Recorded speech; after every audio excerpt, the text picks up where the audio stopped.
Breaking news రాష్ట్ర వ్యాప్తంగా ఈరోజు ఉదయం 7 గంటల నుంచి సాయంత్రం 5 గంటల వరకు నిర్వహించిన పోలింగ్ ఈరోజు ముగిసింది. మొత్తానికి 5 గంటల తర్వాత లైన్లో ఉన్నవారు ఇప్పటి వరకు తమ ఓటు హక్కును వినియోగించుకున్నారు. మొత్తానికి పోలింగ్ అనేది శాంతియుత వాతావరణంలోనే పోలింగ్ ముగిసిందని చెప్పవచ్చు.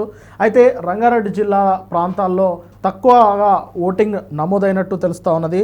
ఇక కొన్ని జిల్లాల్లో మాత్రం ఎక్కువ శాతం పోలింగ్ అనేది నమోదైనట్టు తెలుస్తూ ఉన్నది. మొత్తానికి తెలంగాణలో మున్సిపల్ ఎన్నికల పోలింగ్ అనేది నేటితో ముగిసిపోయింది. ఇక రేపు ఒకరోజు గ్యాప్తో ఎల్లుండి అంటే ఫిబ్రవరి 13న దాని ఫలితాలను కూడా వెలువడుతూ ఉన్నాయి.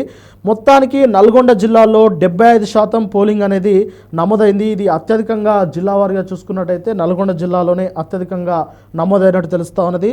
ఇక అతి తక్కువగా రంగారెడ్డి జిల్లా మున్సిపాలిటీలలో నమోదైనట్టు తెలుస్తూ ఉన్నది.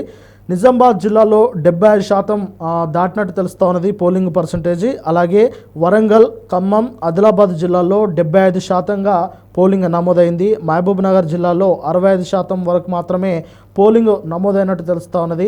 అయితే ఈరోజు ఉదయం 7 గంటల నుంచి సాయంత్రం 5 గంటల వరకు ఈ పోలింగ్ ప్రక్రియ అనేది జరిగింది. 5 గంటల తర్వాత ఎవరైతే లైన్లో ఉన్నారో ఓటర్లు వారికి మాత్రమే 5:30 వరకు ఈ పోలింగ్లో పాల్గొనడానికి అవకాశం ఇచ్చారు. మొత్తానికి రాష్ట్ర వ్యాప్తంగా జరిగిన మున్సిపల్ కార్పొరేషన్ ఎన్నికలకు సంబంధించిన ప్రక్రియ అనేది ఈ రోజుతో ముగిసిపోయింది.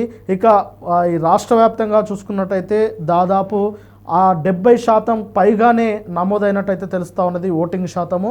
మరి ఫిబ్రవరి 13న ఈ ఫలితాలు వెలువడుతూ ఉన్నాయి. మరి అప్పుడు ఈ కార్పొరేషన్లకు సంబంధించి పూర్తి సమాచారము ఓల్గా టైమ్స్ అందిస్తూనే ఉంటుంది. ఎప్పటికప్పుడు ఓల్గా టైమ్స్ చూస్తూనే ఉండండి. మున్సిపల్ ఎన్నికలకు సంబంధించిన ప్రతి అప్డేట్ని అయితే అందిస్తూనే ఉంటాము.